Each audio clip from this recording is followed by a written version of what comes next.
kaalaman ni Maricar, ang kanyang pagsusumamo ay siya ring hiling ngayon ng kanyang nanay Trining.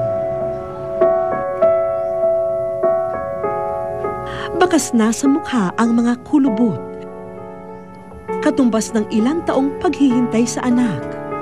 Pero araw-araw, binibigyan siya ng bagong pag-asa na makakapiling niya muli ang nawalay na anak. Maricar, ulit, Car. Kasi yung mga kapatid mo na mimingaw na mo, Maricar.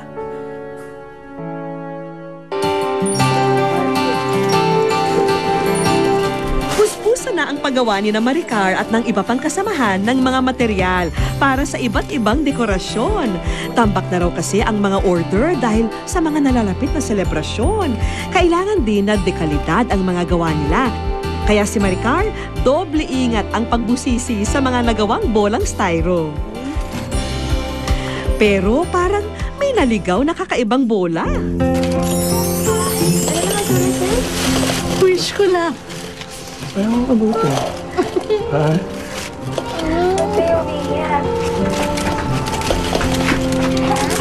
Katapad ba, wish mo? Nakita ko nanay ko. Oo naman.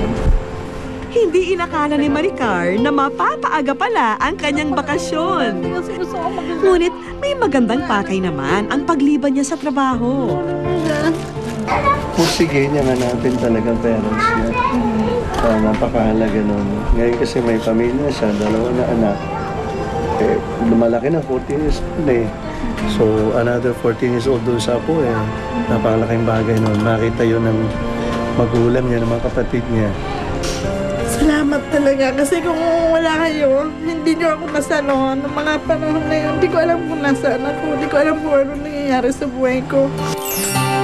Ayon na rin sa mga anak ni Maricar, ito na nga ang sagot sa matagal ng panalangin ng kanilang ina.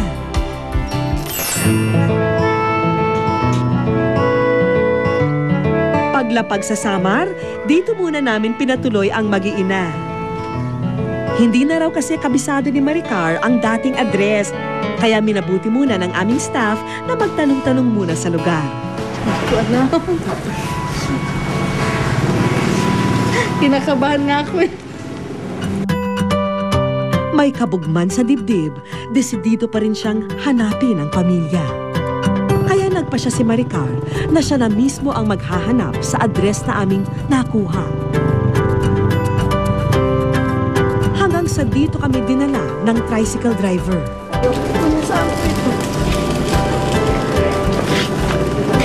Proses barangay kita po na.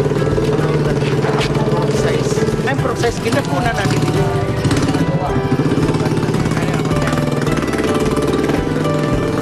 Malayo pa lang, isang pamilyar na mukha agad ang namataan ni Maricar.